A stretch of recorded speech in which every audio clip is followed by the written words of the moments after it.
Subscribe करें और bell दबाएं ताकि कोई खबर रह न जाए।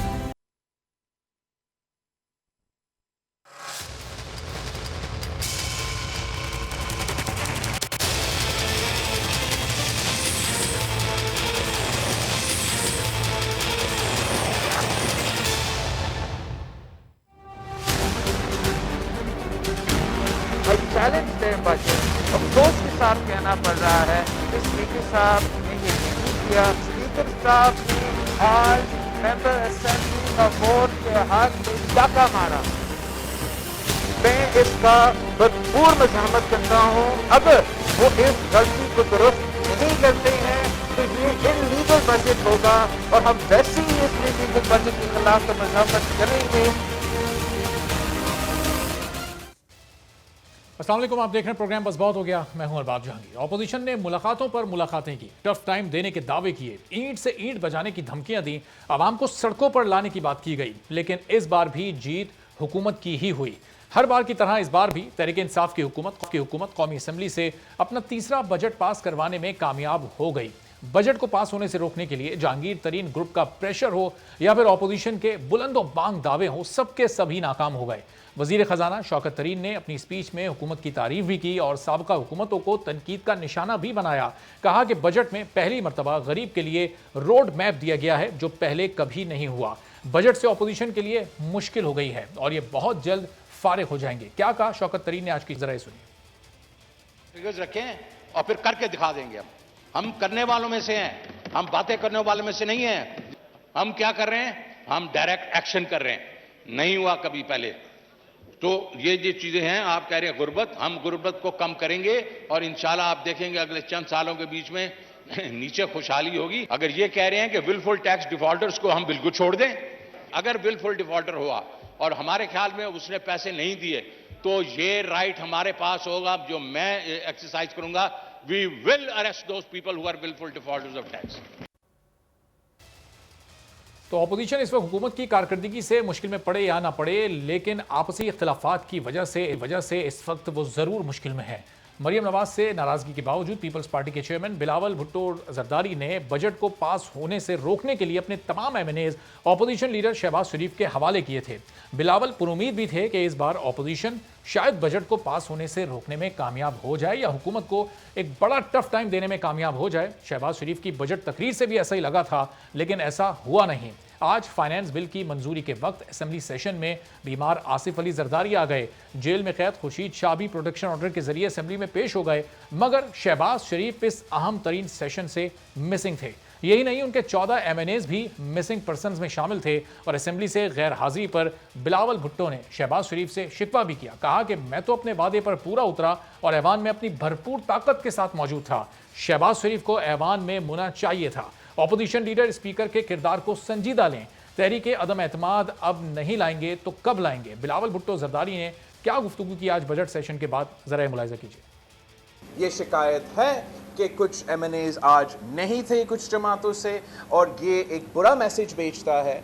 हमने भी शहबाज शरीफ साहब को कह दिया था कि हमारा सारे मेंबर्स जो मौजूद हैं वो बजट में होंगे। मैंने अपना वादा पे पूरा उतरा। आज मैं ना सिर्फ खुद मौजूद था, मैं अपना पूरा स्ट्रेंथ में मौजूद था। और ऑपोजिशन, इफेक्टिव ऑपोजिशन तब कर सकती है जब कायदे हिज़्ब इख्तिलाफ साहब इस्लामाबाद में और पार्लियामान में मौजूद हो। तो बिलावल भुट्टो जरदारी की ये मायूसी और नाराज़गी कितनी जायज़ है, अपने मेहमानों से इस पर बात करेंगे। बिलावल भुट्टो बजट मंजूरी को गैर कानूनी मान रहे हैं, स्पीकर के किरदार पर भी वो तनकीद कर रहे हैं, लेकिन वो ये सब कह क्यों रहे हैं, ज़रा पहले ये देख लें, फिर अपने मेहमानों का आपसे तारुफ कराते हैं और फिर गुफ्तगू का बाकायदा आगाज़ करते हैं। वो तमाम अराकीन जो इसके हक में हैं, हाँ कहें। वो तमाम अराकीन जो इसकी मुखालफत में हैं, ना कहें। मैं एक दफा दोबारा पूछूंगा। वो तमाम अराकीन जो इसके हक में हैं, हाँ कहें। वो तमाम अराकीन जो इसकी मुखालफत में हैं, ना कहें।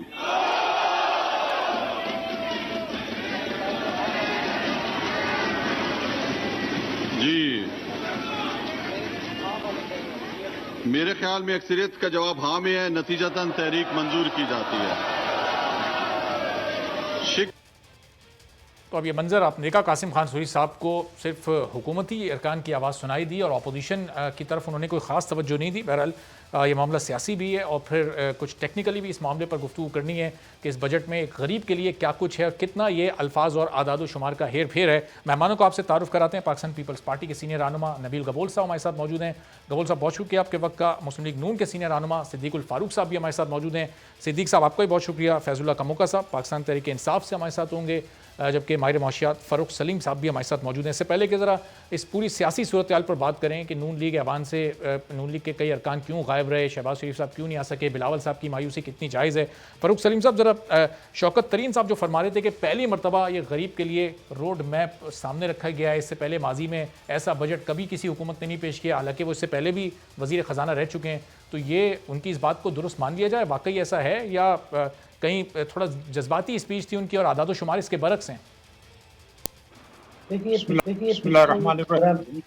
सिद्दीक साहब, फ़ारूक साहब से ये बात कर लूँ मैं, फिर आपकी तरफ आता हूँ। कर ले जी फ़ारूक साहब। पिछले 15-20 सालों से बजट के हवाले से जब जो सियासी नारे लगाए जाते हैं, उनमें यही कहा जाता है कि ये बजट गरीब दोस्त है, ये बजट जो है ये अवाम दोस्त है। इस दफ़ा कहा जा रहा था कि ये बजट जो है ये फोकस करेगा जीडीपी ग्रोथ के ऊपर, ये ग्रोथ ओरिएंटेड बजट है। लेकिन बेशुमार जो अदाद शुमार टनों के हिसाब से आपके हमारे ऊपर फेंके जाते हैं, उसका ताल्लुक मैं समझता हूँ कि घरेलू बजट से मुझे कहीं उसका कोई रिश्ता या कोई ताल्लुक जो है वो नज़र नहीं आता।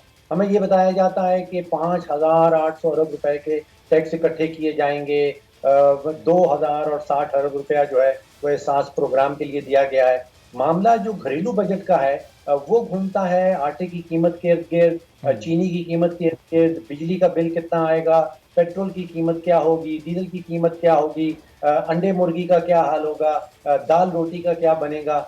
उससे मुझे लगता है कि आवाम के जो दावे किए जाते हैं बजट के हवाले से और जो बाजार की हकीकत है, बाजार की हकीकत होती है कि आटे की कीमत क्या चल रही है, चीनी की कीमत क्या चल रही है, पेट्रोल डीजल बिजली की कीमत क्या चल रही है, उनका आपस में कोई रिश्ता नजर नहीं आता।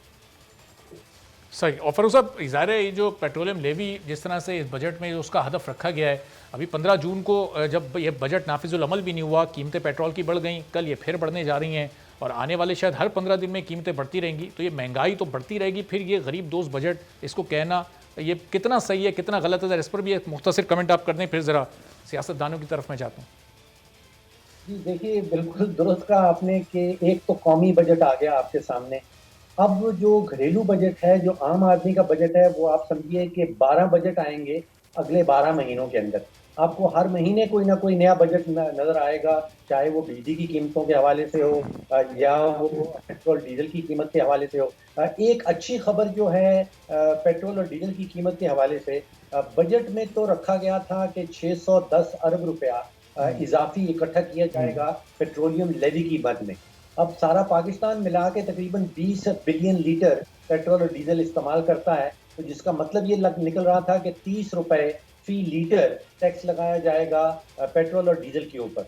लेकिन इसी दौरान एक अच्छी खबर आई है सऊदी अरेबिया की तरफ से कि $1.5 अरब की एक तेल की फैसिलिटी सामने आई है। तो शायद जो बजट में 25 से 30 रुपए लीटर का टैक्स रखा गया था, शायद उतना बोझ इस दफा हुकूमत को ना डालना पड़े। सही। तो फैजुल्ला साहब, ये अभी फ़ारूक सलीम साहब के भी आदाद शुमार आपने सुने, अपने बजट में आप लोग जिस तरह पेट्रोलियम लेवी का एक बड़ा हदफ रख चुके हैं और फिर हर 15 दिन में जिस तरह कीमतें पेट्रोल की ऊपर नीचे होती हैं, अब नीचे तो कमी होती हैं, ऊपर ही जाएंगी ज़ाहिर है जब ये लेवी लोगों से वसूल करनी है। तो फिर इस बजट में गरीब के लिए क्या है? ये 10% आपने तनख्वाहें बढ़ा दी हैं, पिछले साल नहीं बढ़ाई थी, महंगाई में 90% इजाफा हुआ, ये 10% में तनख्वाहें बढ़ा के क्या तीर मारा है इस हुकूमत ने?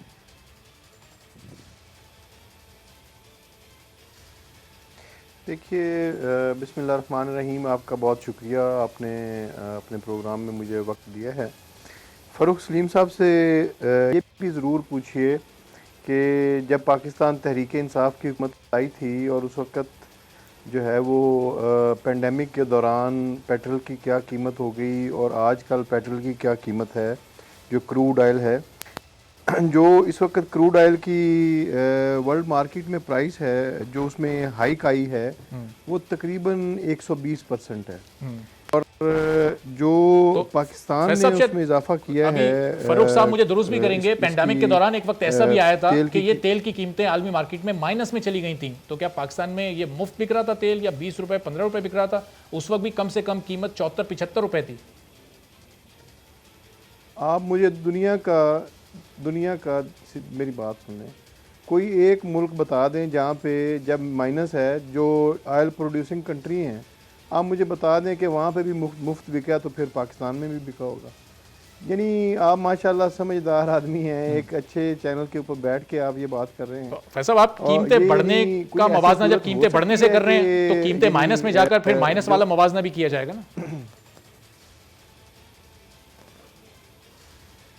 नहीं, माइनस वाला मुआवजा ज़रूर करें, ठीक है, लेकिन मैं अब जो ऑयल प्राइसेस हैं, आप पूरे रीजन में फ़ारूक साहब से ही मैं गुजारिश करूंगा, माशाल्लाह बड़े पढ़े लिखे इकोनॉमिस्ट हैं और बड़ी इनकी बात सुनी जाती है, तो ये सिर्फ ये बता दें कि इस वक्त बांग्लादेश में क्या कीमत है पर लीटर पेट्रोल की, इंडिया में क्या कीमत है, पाकिस्तान में क्या कीमत है, मुआवजा कर दें।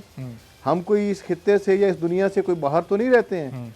तो अगर पूरी दुनिया में अगर फूड इन्फ्लेशन है, मैं अब आपको बता देता हूँ, फर्रुख साहब, मैं अगर अभी आपको बांग्लादेश और भारत की पेट्रोल की कीमतें बताएंगे, तो आप उसको फौरन डॉलर में कन्वर्ट करके उसको जस्टिफाई करने की कोशिश करेंगे।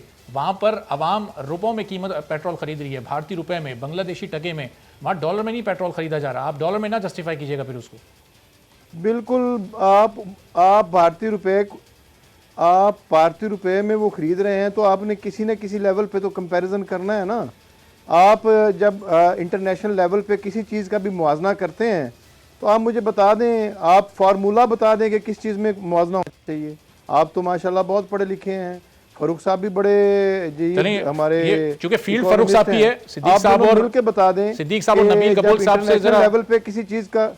जी जी फैसल, मैं आपकी वापस आता हूँ, जरा सिर्फ एक फरूख साहब से एक जुमला मैं पूछूं जी। फरूख साहब, ये सही है मवाजना डॉलर की प्राइस में पेट्रोल प्राइस का मवाजना? मुझे पहले मेरी बात का जवाब तो दे दें। चलें, आप दे कंप्लीट कर लें आप।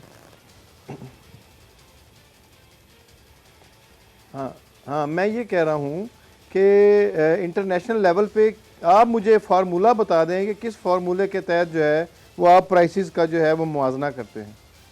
कोई मुआवजा तो करेंगे आप परसेंटेज के हिसाब से, कोई डॉलर की कीमत के हिसाब से, कौन सा फार्मूला जो फार्मूला वो फार्मूला होता है जो असद उमर साहब दुनिया में फूड इन्फ्लेशन हुई है। फार्मूला मैं आपको बता रहा हूँ ना, जो असद उमर साहब असेंबली में खड़े होकर बताया करते थे कि नून लीग की हुकूमत 45 रुपए 1 लीटर पर टैक्स ले रही है, 55 रुपए कीमत होनी चाहिए। वो उनसे आपने फार्मूला पूछा था कि ये कौन से फार्मूले के तहत आप कहते हैं कि 55 रुपए कीमत होनी चाहिए, और प्राइम मिनिस्टर इमरान खान साहब ये कहा करते थे। तो भाई उस वक्त जो तेल था वो 27-28 डॉलर पर बैरल पे उसकी कीमत आई हुई थी, तो वो उस हवाले से बात करते थे।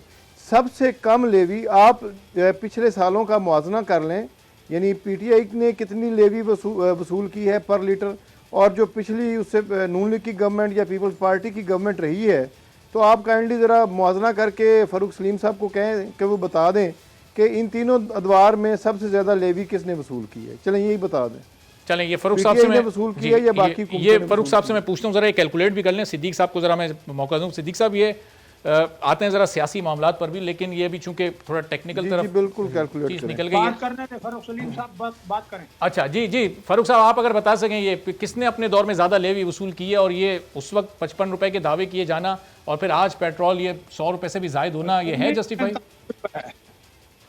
देखिए, मुझे 3 साल से पहले की जो एक्चुअल रकूम है पेट्रोलियम लेवी के हवाले से वो याद नहीं है, लेकिन 3 साल पहले तकरीबन 280 अरब रुपया मुझे याद आता है। दूसरे साल वो बढ़ के 400 अरब कर दिया गया था, और इस साल के बजट में वो 610 अरब रुपया रखा गया है। तो पिछले 3 साल से तो ये मुसलसल बढ़ रहा है। मुझे याद नहीं कि PMLN के दौरान ये लेवी कितना था। सही। और दूसरा जो आप कंपैरिजन जी, अगर भारत में या बांग्लादेश में जो पेट्रोल की कीमत है वो हम रुपयों के हिसाब से उसको कंपैरिजन करेंगे पाकिस्तान से, या फिर वो डॉलर प्राइसेस में होगी?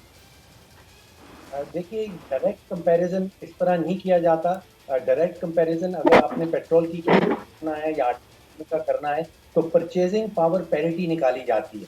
अब अमेरिका में अगर एक आदमी की तनख्वाह $50,000 है और वो $2 या $3 गैस के दे रहा है या पेट्रोल लेने के दे रहा है, तो उसका डायरेक्ट कंपैरिजन जो है वो पाकिस्तान से नहीं किया जा सकता, जहाँ पे पर कैपिटा इनकम जो है वो $1100-1200 है। तो जो फॉर्मूला अप्लाई किया जाता है वो कीमतें निकालने के बाद परचेजिंग पावर पैरिटी उसको लगाई जाती है और उसके बाद फिर जो है वो कंपैरिजन वाजिब बनता है। सही। देखिए पाकिस्तान में बिल्कुल सही कह रहे हैं फरूक साहब, आप ये बिल्कुल सही कह रहे हैं। जो परचेजिंग पावर है ना जी, उसके हिसाब से आप तय कर लें बांग्लादेश का क्या उनका पर कैपिटा इनकम है, इंडिया का पर कैपिटा इनकम क्या है और पाकिस्तान का पर कैपिटा इनकम क्या है, और इस हिसाब से इन तीनों मुल्कों के अंदर पेट्रोल की कीमत को जरा कंपैरिजन करके बता फरूक साहब, ये सारे फॉर्मूले और टेक्निकल चीजें चूंकि ज़ाहिर है आम लोग तो नहीं समझ पाते, जो एक आम आदमी अपनी बाइक में या रिक्शे में पेट्रोल डलवा रहा है, उसके लिए आप बता दें आसान करके कि बांग्लादेश और भारत से पाकिस्तान में महंगा है पेट्रोल या सस्ता है? देखिए अभी एक सर्वे किया गया जिसमें पाकिस्तानियों से पूछा गया कि जीडीपी क्या होता है। 94% पाकिस्तानियों ने कहा कुछ पता नहीं कि जीडीपी क्या होता है। करंट अकाउंट डेफिसिट के बारे में 91% लोगों ने कहा कि हमें नहीं पता। तो सवाल वो आता है जो आप पूछ रहे हैं कि आम आदमी के लिए क्या है। देखिए आम आदमी ये देखता है कि पिछले 32 महीने में आटे की कीमत जो है वो 35 रुपए किलो से बढ़ के 70-75 रुपए हो गई है, तकरीबन 100% इजाफा है। दुनिया के किसी मुल्क में आटे की कीमत में 100% इजाफा नहीं हुआ। पाकिस्तान की 70 साल माशी तारीख में आपको 3 साल का कोई भी ऐसा पीरियड नहीं मिलेगा जिसमें आटे की कीमत जो है वो 100% बढ़ गई हो।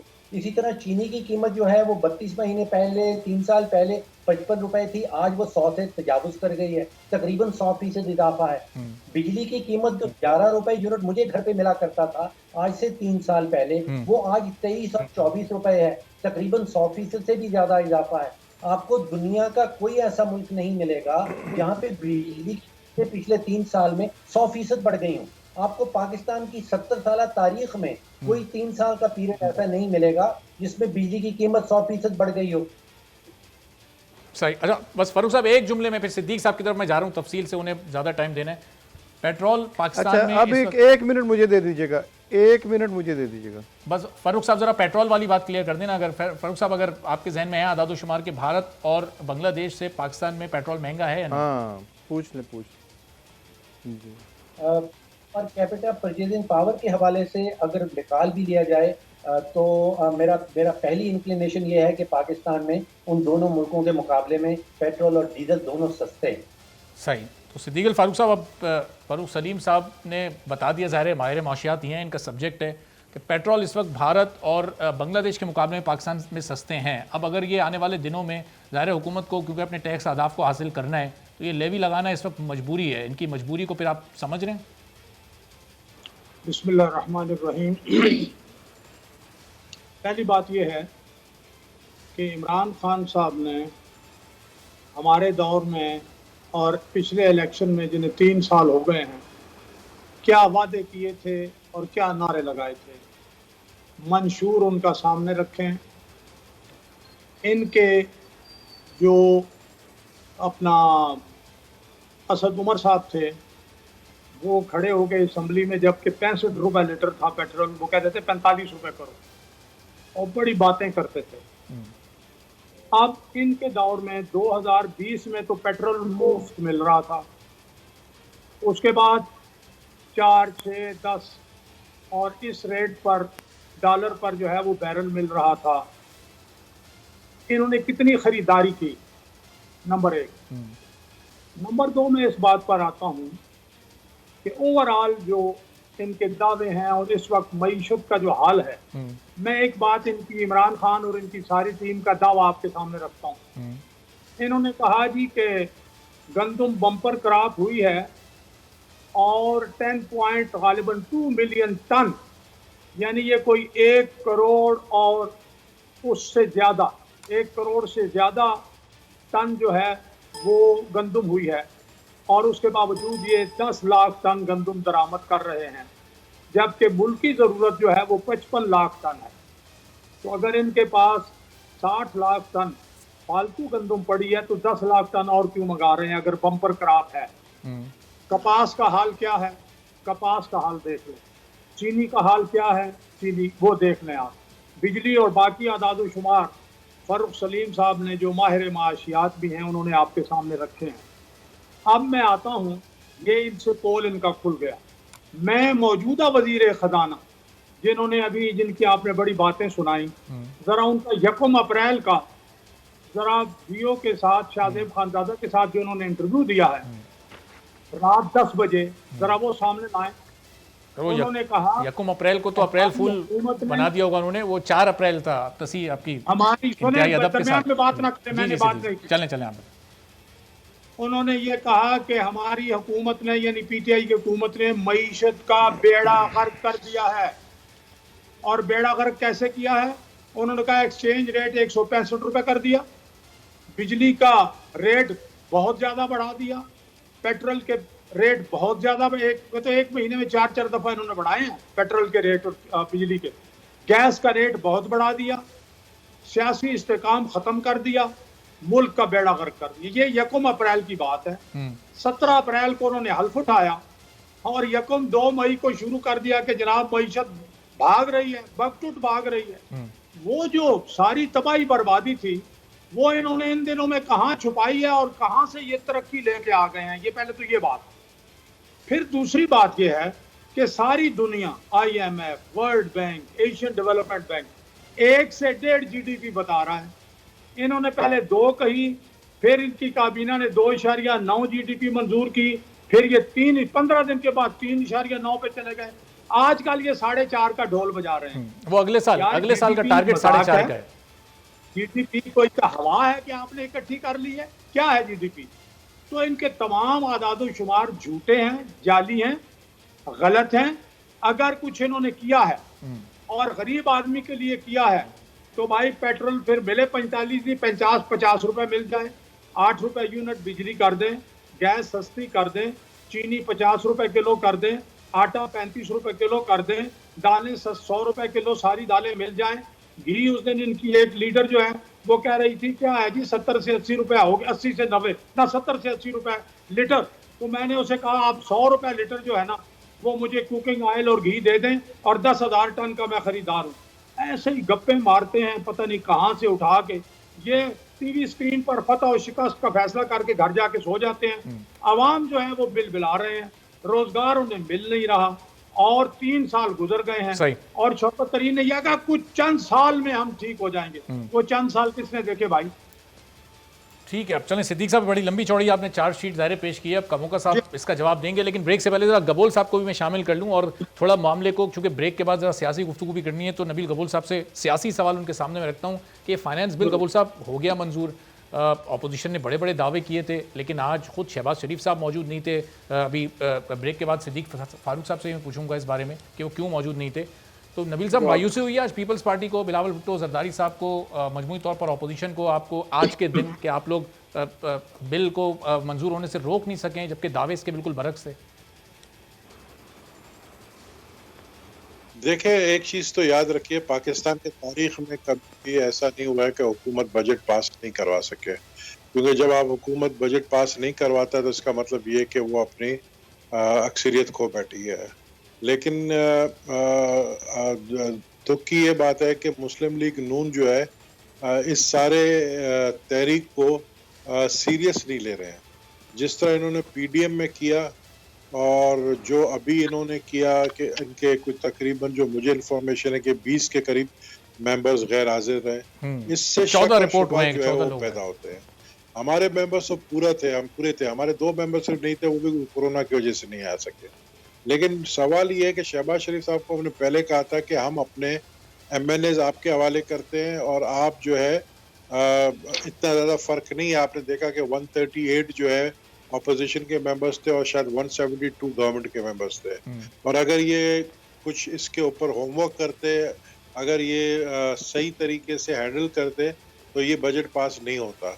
लेकिन इस पे जो है सीरियसनेस नहीं दिखाई शहबाज शरीफ साहब ने, तो हमें मायूसी तो ज़रूर हुई है इस हवाले से। हमें जो टास्क दिया था अपने मेंबर्स पूरे करने का, वो हमने पूरे अपने मेंबर्स किए। लेकिन मुस्लिम लीग नून लगता है ये कि आपस में उनका कोई चलें अब शहबाज मेरे शरीफ ख्याल साहब में से कोई- ज़ाहिर है इस वक्त पीपल्स पार्टी थोड़ी मायूस दिखाई दे रही है। अब सिद्दीकुल फारूक साहब ज़ाहिर है इसका जवाब देंगे कि अब क्या इस मायूसी का तोड़ है उनके पास। एक ब्रेक के बाद इस पर मजीद बात करते हैं।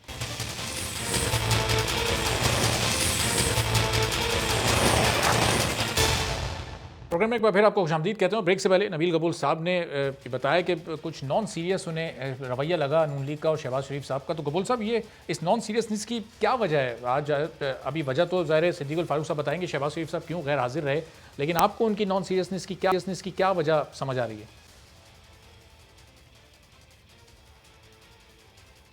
देखिए, जहाँ तक मुझे पता है शहबाज शरीफ के और हुकूमत के आपस में जो है एक अंडरस्टैंडिंग हो चुकी है और उस अंडरस्टैंडिंग के वजह से जो है आप देख रहे हैं कि वो बाहर भी हैं और घूम फिर भी रहे हैं और कुछ दिनों में मैंने सुना है कि वो लंदन भी चले जाएंगे।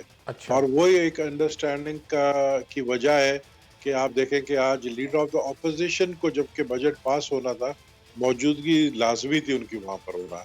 उनकी गैर शिरकत जो है, मैं समझता हूँ कि पीपल्स पार्टी को अब सोचना पड़ेगा कि असल किरदार ऑपोजिशन का पीपल्स पार्टी अदा कर रही है।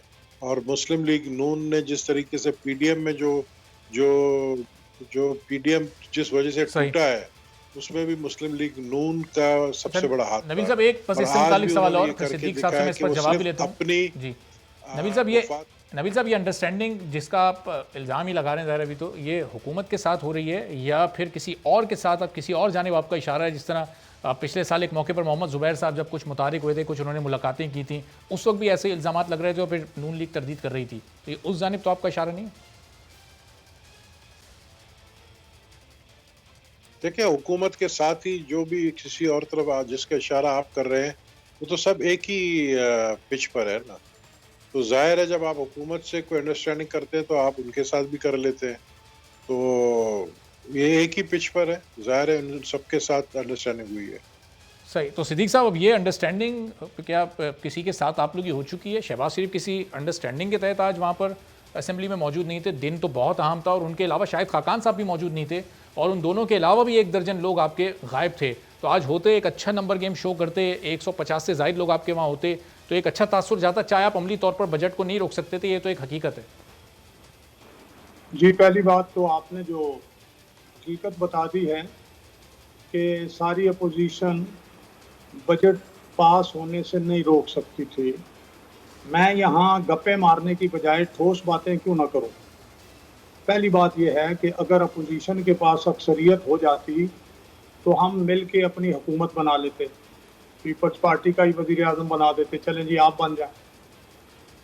दूसरी बात यह है कि जो सूरत हाल सामने आ गई थी, वो इमरान खान कह रहे थे कि मैं शौकत अपना जहांगीर तरीन को NRO नहीं दूंगा, और जहांगीर तरीन ग्रुप ने अपनी ताकत जाहिर कर दी थी, और वो बार बार के, तो हम ये समझ रहे थे कि हमारी भी ताकत है और जहांगीर तरीन को नहीं मिल रहा NRO, तो ये बड़ी ताकत होगी तो बजट नहीं पास होने देंगे।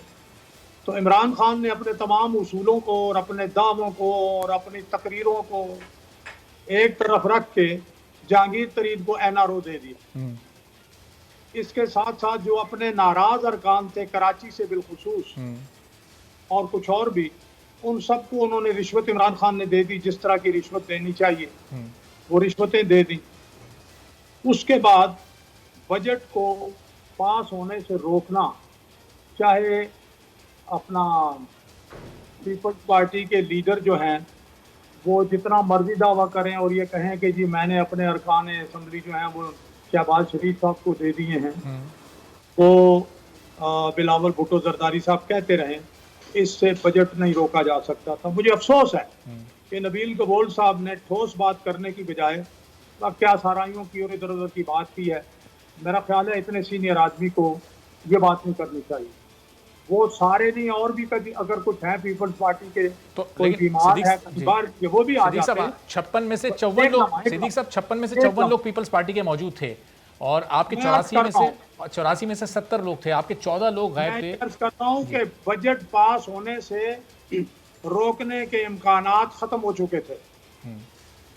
जिस वक्त अपने तमाम यानी रिश्वत देने वाला अगर वजीर आजम जो है वो रिश्वत दे, और अगर वो एनआरओ जो कहे मैं मर जाऊंगा तो एनआरओ नहीं दूंगा, वो एनआरओ भी दे दे, और अपने तमाम यानी सियासी खुदकुशी कर ले, अपने तमाम उसूलों को कत्ल कर डाले, अपने तमाम ऐलानात को तबाह कर दे, अपने तमाम वादे जो है उनसे मुकर जाए, फिर उसके बाद क्या बात बाकी रह जाती है?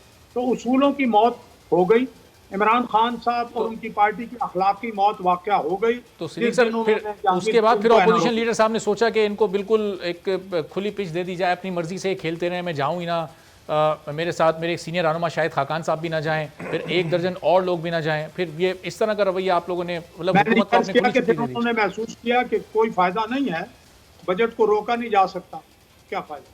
सही, लेकिन मैं चूंकि उनके पास मौजूद नहीं था ना हूं, एग्जैक्ट क्या वजह हुई मैं नहीं बता सकता। सही। तो लेकिन सिद्दीक साहब अब कल वज़ीर आज़म को तकरीर करनी है, कल ज़ाहिर है फिर एक बड़ा अहम दिन है, तो अब कुछ खबरें ऐसी आ रही हैं कि हुकूमत और अपोजिशन में मामला तय हो गए, वज़ीर आज़म की स्पीच के दौरान कहीं कोई हंगामा आ रहा है, इस तरह की कोई चीज़ नहीं होगी, कोई प्रोटेस्ट नहीं होगा, तो यकीन दहानी ये आप तो लोगों बहुत को पहले तय हुआ था। इस वक्त शहबाज शरीफ साहब की तकरीर उन्होंने पहले नहीं होने दी 3 दिन, और फिर इसके बाद स्पीकर के पास सब लोगों ने बैठ के लीडर ऑफ द अपोजिशन समेत ये तय कर लिया कि जी हम लीडर ऑफ द अपोजिशन की तकरीर सुनेंगे और प्राइम मिनिस्टर की भी तकरीर सुनी जाएगी।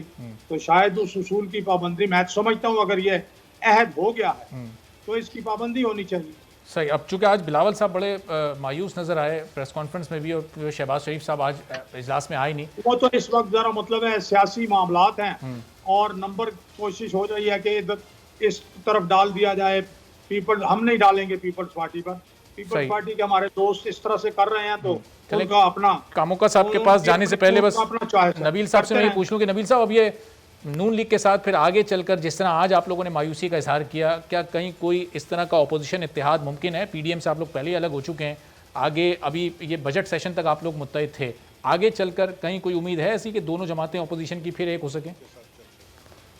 क्योंकि जब एक ट्रस्ट टूट जाता है और जब आप समझते हैं कि सिर्फ अपनी ज़ाती मफादात के लिए मुस्लिम लीग नून पीपल्स पार्टी को इस्तेमाल करना चाहती है, मुझे नहीं लगता कि आगे साथ मिलकर चल सकेंगे।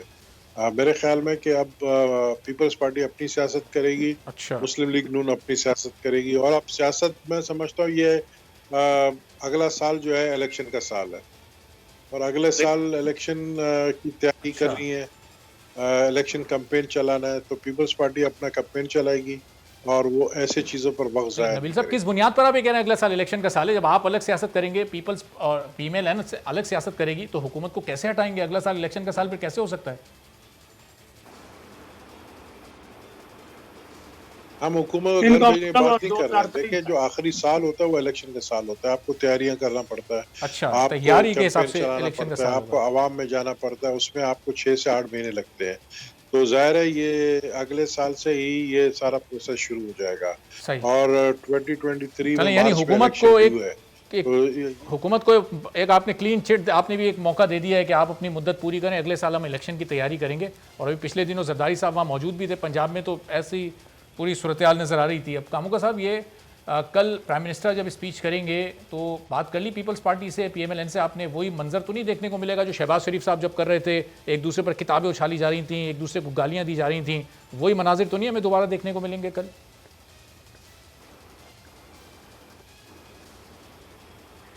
देखिए अभी मैं पहले तो सदीक अल फारूक साहब की बात का जवाब देना चाहूँगा। का उम्र में मेरे से काफ़ी बड़े हैं और ये नबील गबूल साहब के बारे में कह रहे थे कि उनको मफरूज़ों के ऊपर बात नहीं करनी चाहिए, और ख़ुद इन्होंने जितनी बातें भी की हैं इन्होंने मफरूज़ों के ऊपर की हैं। इनके पास किसी किस्म का किसी बात का कोई सबूत नहीं है, और इमरान खान साहब के बारे में किसी की भी लीडरशिप के बारे में इस तरीके से बात करना वो ज़ेब नहीं देता। मैं ज़ाती तौर पे जो है वो इन चीज़ों के सख्त ख़िलाफ़ हूँ, ऐसे बात नहीं करनी चाहिए, और अच्छी सियासी रवायात जो है वो कायम करने की कोशिश करनी चाहिए, ना कि आप अपनी क़यादत के आगे नंबर बनाने की कोशिश करें या आप कुछ ऐसा करने की कोशिश करें कि जी कल आपको याद रखा जाए। एक बात मैं आपको वाज़े बता दूं, इमरान खान साहब कभी भी ना तो किसी को NRO देंगे और अगर जहांगीर तरीन के हवाले से इन्होंने बात की है तो उनके केसेस कोर्ट में चल रहे हैं। अगर कोर्ट इनको रिलीफ दे दे तो वो ठीक है, उसके ऊपर ये शादियाने भी बजाएंगे। शहबाज शरीफ साहब की ज़मानत हो गई, ठीक है जी, उनके बेटे की ज़मानत हो गई, उस पर इनको कोई वहाँ पे कोई लकूना नज़र नहीं आया, वहाँ पे इनको कोई ऐसी चीज़ नज़र नहीं आई। सिद्दीक साहब, मैं आपको मौका देता हूँ, ज़रा आपने जवाब दीजिएगा फारूक सलीम साहब के जी। नहीं, सिद्दीक साहब दरमियान में कुछ इंटरप्ट कर रहे थे, मैं उनको रोक रहा था। जी जी कामोका साहब, आप बात अपनी मुकम्मल करें। अच्छा, नहीं, उनको समझाएं ना कि एटिकेट्स भी कोई चीज़ है, बुज़ुर्ग आदमी है। मैंने उनकी बात में बिल्कुल भी जो है वो नहीं दखल दिया, और मैंने 20 मिनट आराम से, यानी आपने मेरे 3 और पैनल्स बिठाए हुए हैं और मैं अकेला हुकूमत की नुमाइंदगी कर रहा हूँ और 3 तरफ से बात आ रही है, और 15 मिनट वो बात कर रहे हैं तो 5 मिनट तो मुझे भी बात करने देना। फारूक साहब अपोजिशन, 5 मिनट भी फारूक साहब अपोजिशन के नुमाइंदे नहीं है, वो माहिर माशियात है, वो इंडिपेंडेंट राय दे रहे हैं अपनी। वो इंडिपेंडेंट राय का मुझे पता है, आपको भी आइडिया होगा, आप उनके पिछले सारे प्रोग्राम्स देख लें। इंडिपेंडेंट राय और होती है, उसमें वो उस पर फिर किसी वक्त बहस कर लेंगे। अभी तो सदीक फारूक साहब ने, चूंकि अभी पॉलिटिकल बात हो रही है, इकोनॉमी की बात आपने ख़त्म कर दी। मैं या तो आप इकोनॉमी पे प्रोग्राम रख लें तो फिर पूरा प्रोग्राम इकोनॉमी पे होना चाहिए, या आप पॉलिटिक्स पे प्रोग्राम रखते हैं तो फिर पूरा प्रोग्राम जो है वो सियासत के ऊपर कर लिया। सब इकोनॉमी पे इतनी पॉलिटिक्स हो रही है, का मजा नहीं आता। अब उन्होंने बात की है, तो फिर बात मैं अब उनकी इकोनॉमी दोनों पे थोड़ी मिली जुली बात करनी पड़ेगी, चूंकि आप ही लोग इकोनॉमी पे पॉलिटिक्स कर रहे होते हैं, बजट पे पॉलिटिक्स सारी हो रही है। जी, मैं गुजारिश कर रहा हूँ कि अगर आप इकोनॉमी पे बात कर रहे थे तो फिर जो उन्होंने बात की थी तो फिर मुझे भी जवाब देने का मौका मिलना चाहिए था। फ़ारूक सदीक साहब ने या उन्होंने बात की, मैंने तो शुरू में जब जो आपने इब्तदाइया जहाँ से अपनी बात शुरू की थी तो मैंने उसी का जवाब दिया था, मुझे तो आगे बात करने का मौका नहीं मिला। अच्छा, खैर छोड़ें। तो मैं कह रहा था कि हमारे वज़ीर आज़म जो हैं वो किसी को भी कोई NRO नहीं देने कि वो बिल्कुल ना तो इस पोजीशन में है, ना कभी वो इस किस्म की कोई काम करेंगे जिससे जो है वो किसी जो हमारा निज़ाम है उसके ऊपर कोई किसी किस्म का हरफ आए। तो अगर शहबाज शरीफ की ज़मानत हुई है तो इमरान खान साहब ने उस पर तो कोई एतराज़ नहीं किया। हमज़ा शहबाज की ज़मानत हुई है, कोई एतराज़ नहीं किया। अगर जहांगीर तरीन की ज़मानत हो गई है तो सदीक फारूक साहब को वहाँ पे NRO नज़र आ गया। ये क्या बात हुई? यानी या तो आप कहें कि हमारा अदालती निज़ाम ठीक नहीं है, या आप कहें कि हमारा अदालती निज़ाम ठीक है। उन्हीं अदालतों से उनको भी ज़मानत मिली है और उनको भी ज़मानत मिली है। जो नून लीग के लोगों को ज़मानत मिल जाए वो ठीक है, और अगर तहरीक इंसाफ के किसी बंदे को ज़मानत मिल जाए तो वो NRO है। तो ज़रा जो है ना वो चीज़ों को मफरूज़ों पे मबनी। फिर उन्होंने कहा कि कराची में इमरान खान साहब ने रिश्वत दी है। कोई बंदा सोच सकता है इमरान खान जैसा शख्स किसी को रिश्वत देगा? जी। और मेरे भाई वो तो मतलब आपके वज़ीर आज़म हाउस की चाय नहीं पीता, वो अपने घर में जाके सोता है। सिद्दीक साहब इसका जवाब ब्रेक के बाद देंगे। ब्रेक से पहले एक सवाल जरा फारूक सलीम साहब से मुझे करना है। फारूक सलीम साहब, ये जो अभी थोड़ी देर पहले GDP, अभी मेरी बात मुकम्मल ही नहीं हुई तो वो जवाब कैसे देंगे? चले, वो अब चूंकि ब्रेक का भी टाइम आ रहा है ना, मुझे एक छोटे सा जरा फारूक सलीम साहब से भी जवाब लेना है। फारूक साहब, साल हमने देखा जो GDP का फिगर था ये 1.9 पे गया, दूसरे साल ये मनफी में चला गया, ये अभी 3.9 पे और अगले साल 4.5 एक्सपेक्टेशन है, और आखिरी साल ये कह रहे हैं 6 तक चले जाएगा। ये कितने हकीकी आदाद शुमार हैं इस वक्त? ये वाकई हकीकी फिगर है ये 3.94 का? अगर आप इस पर अगर आप थोड़ी रोशनी डाल सकें। देखिए, सबकी दुआ है कि पाकिस्तान का GDP ग्रोथ जो है वो अगले साल 4.8 पे पहुंच जाए। मामला जैसे मैंने शुरू में कहा था कि हुकूमती दावे जो हैं वो GDP के हवाले से हैं। वो तकरीबन 90% से ज़्यादा पाकिस्तानी कहते हैं कि हमें तो मालूम नहीं कि GDP क्या होता है। करंट अकाउंट डेफिसिट के हवाले से हैं, वो कोई 90% से ज़्यादा पाकिस्तानी कहते हैं कि हमें करंट अकाउंट तो मालूम है, ये बता दें। ये असल बात जो है वो है आटे की कीमत, वो है चीनी की कीमत, वो है पेट्रोल की कीमत, और वो है बिजली की कीमत। ये 4 या 5 चीज़ें हैं जो असल इशारिये हैं आम पाकिस्तानी के लिए। देखिए, ये सारी पॉलिसी जितनी भी कोई रियासत बनाती है उसका जो इवेंचुअल एम है, जो ये GDP बढ़ती हुई, करंट अकाउंट खसारा खत्म होना, ये स्टॉक एक्सचेंज की बेहतरीन कारकर्दगी, ये फिर सिर्फ सियासी बयानात हैं या टेक्निकली वाकई ये सब हो भी रहा है? देखिए, इन सारी पॉलिसीज का नतीजा क्या निकलता है? नतीजा हमने ये निकालना है कि मुल्क के अंदर शरह गुर्बत कम हो, यानी कि जो गरीब लोग हैं उनकी शरह में कमी वाक़या हो। अब ज़मीनी हकीकत क्या है कि 3 साल पहले जो सर्विस सामने आए थे उसमें तकरीबन 30% पाकिस्तानी आबादी जो है वो शरह गुर्बत से नीचे रह रही, यानी कि तकरीबन 7 करोड़ पाकिस्तानी। आज वो जो सर्विस लिए जाते हैं उसमें बताया जाता है कि तकरीबन 40% पाकिस्तानी आबादी जो है वो शरह गुर्बत से नीचे है। तकरीबन 9 करोड़ पाकिस्तानी इस वक्त शरह गुर्बत से नीचे है। पिछले कोई 32 महीने में 33 महीने में ऐसा हुआ है कि 2 करोड़ इजाफी पाकिस्तानी जो है वो शरह गुर्बत से गिर गए हैं। अब उनका क्या वास्ता, वो जो 2 करोड़ पाकिस्तानी शरह गुर्बत से गिर गए हैं, हम उनको जाके बताएंगे कि भाई बड़ी मुबारक हो, हमारी जीडीपी ग्रोथ जो है वो 3.9 पे आ गई है, वो उसका हमें क्या जवाब देंगे? उनको हम जाके मुबारकबाद मुझे जवाब देने का मौका जरूर दीजिएगा। जी जी जी, आप कमोगा साहब आप जवाब दे दें। आप पहले भी इकोनॉमी पे आपकी बात अधूरी रह गई थी, इसीलिए मैंने वो मौका क्रिएट किया ताकि आप जवाब दे सकें। जी जी सिद्दीक साहब आपकी तरफ भी आ रहा हूँ मैं, जरा पहले कमोगा साहब अपना पॉइंट रख दें। कमोका साहब जी, कमोगा साहब जी। अच्छा सर जी, मैं इसमें गुजारिश कर दूं, ये तो सारा कुछ बता रहे हैं। दुनिया के अंदर सेंचुरी का वन टाइम इवेंट ये हुआ पेंडेमिक वाला, ये एक वबा आई पूरी दुनिया के अंदर और इसने तबाही फैलाई पूरी दुनिया के अंदर। मुझे ये तो बता रहे हैं कि पाकिस्तान में जो है वो 2 करोड़ लोग जो है वो गुर्बत की लकीर से नीचे चले गए। मैं आल्दो इनके फिगर से इत्तेफाक नहीं करता, लेकिन चलें थोड़ी देर के लिए मान लेते हैं। मुझे ज़रा इंडिया का फिगर बता दें कि वहाँ पे उनकी कितनी जीडीपी ग्रोथ हुई है। हेलो जी जी कमोगा साहब आवाज़ आ रही है आपको? हेलो कमोगा साहब का गालिबन कनेक्शन से मुनक़ता हो गया, दोबारा आप उनको कॉल पे लेते हैं। जी जी मुझे आ रही है। अच्छा, मैं कह रहा हूँ कि ये मुझे जी कमोगा साहब आपकी आवाज़ आ रही है, आप अपना पॉइंट मुकम्मल कर लें कमोगा साहब। जी जी हेलो कमोगा साहब आपको आवाज़ आ रही है तो अपनी बात को आप जारी रखें, आपकी आवाज़ आ रही है हम तक। तो मैं कह रहा हूं कि ये मुझे ना जी ठीक है, इंडिया के 20 करोड़ से ज़्यादा लोग जो वो गुर्बत की लकीर से नीचे चले गए पेंडेमिक की वजह से। हमारा जो डेट टू जीडीपी रेशो है उसमें सिर्फ 1% इजाफा हुआ, और जो दुनिया के तरक्की याफ्ता तरीन ममालिक हैं वहाँ पे कम अज़ कम 10 से 15% इजाफा हुआ है, यानी उनके डेट्स में बहुत ज़्यादा इजाफा हुआ है। और सिद्दीकुल फ़ारूक साहब बात करते हैं जब हमारे पास गवर्नमेंट आई है तो 37-3800 अरब यानी 3.8 ट्रिलियन टोटल जो है वो पाकिस्तान की जो रेवेन्यू था, ठीक है।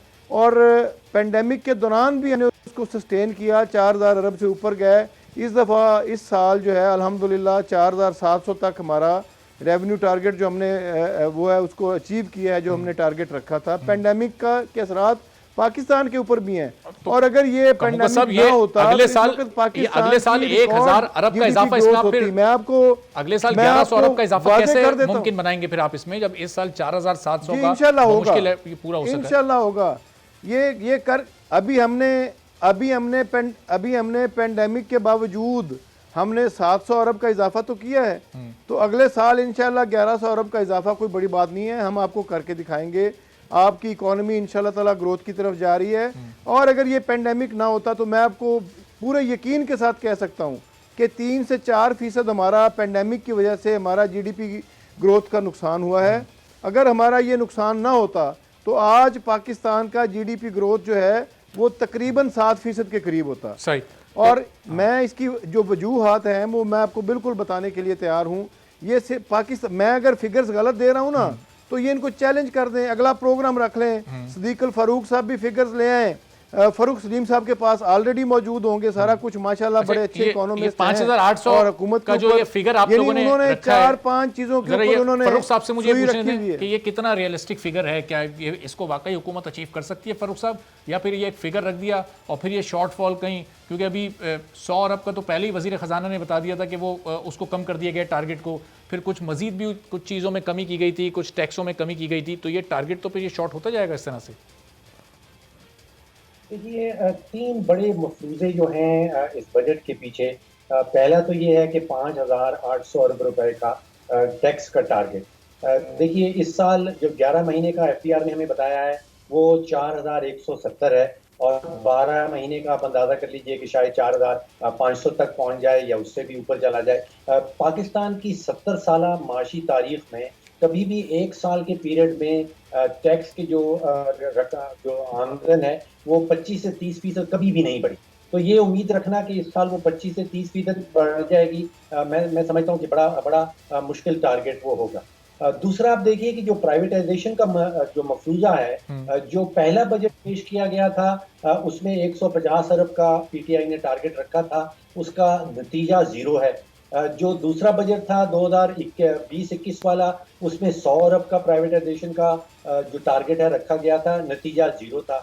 इस दफा का जो बजट आया है 21-22 का, उसमें 252 अरब रुपए का प्राइवेटाइजेशन का एक हदफ रखा गया है।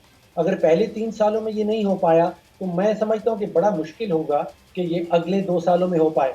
अच्छा, एक और मफरूजा हमारे बजट में सामने आया है कि जो प्रोविंशियल सरप्लस के नाम से हुकूमत कह रही है कि चारों सूबे जो हैं वो मिलके 570 अरब रुपया विफाक को देंगे, क्योंकि उनके बजट जो है वो सरप्लस में आएंगे।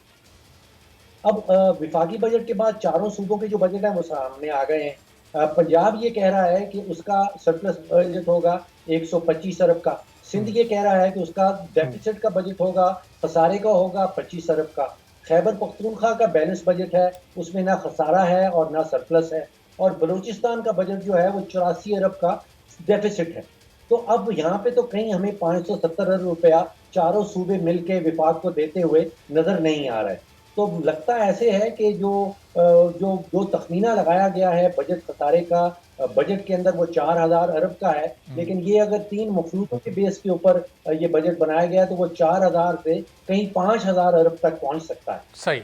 चलें फैज साहब, अगर ये 4,000 अरब तक भी हम इसको महदूद रखें तो ये खसारा भी फिर आप लोग ये कहाँ से पूरा करेंगे? ये इसके लिए फिर आप लोग मज़ीद कर्ज लेंगे, उस कर्ज पर मज़ीद सूद अदा करेंगे, फिर मुल्क पर कर्ज मज़ीद बढ़ता चला जाएगा। तो जो मुल्क पर ये बैरूनी कर्जा है ये कैसे ख़त्म होने की जानिब ये शुरू होगा? क्योंकि जब से आपकी हुकूमत आई है ये कर्ज बढ़ता ही चला जा रहा है।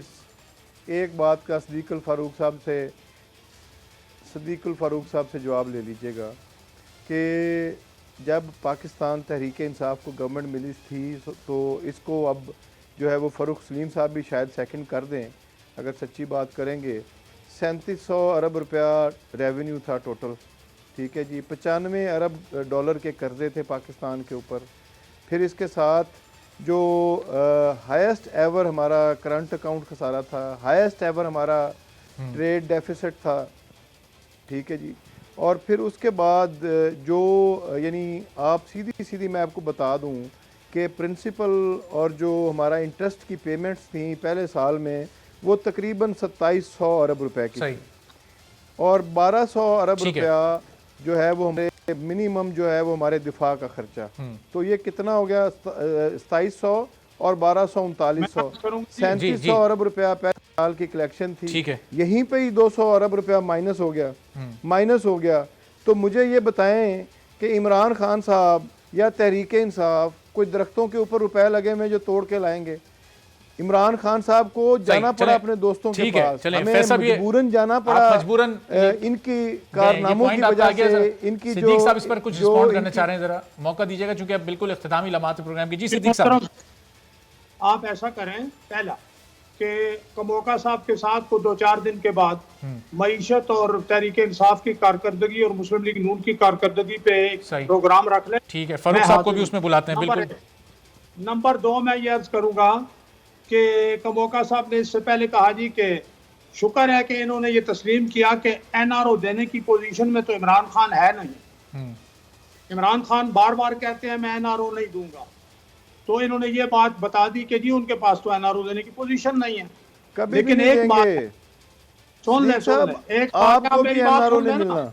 अब आप चुप कर जाएं। अब साहब जरा सिद्दीक साहब का जरा पॉइंट आने दें। जी सिद्दीक साहब, मैं ये अर्ज करूंगा कि सबसे पहले तो उन्होंने अपने आप को एनआरओ दिया।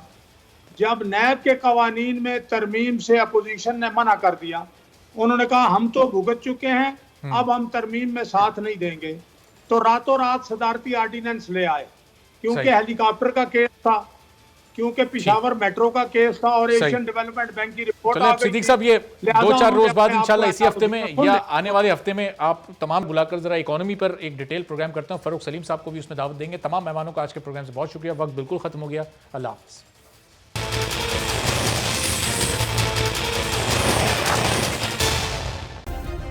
सब्सक्राइब करें और बेल दबाएं ताकि कोई खबर रह न जाए।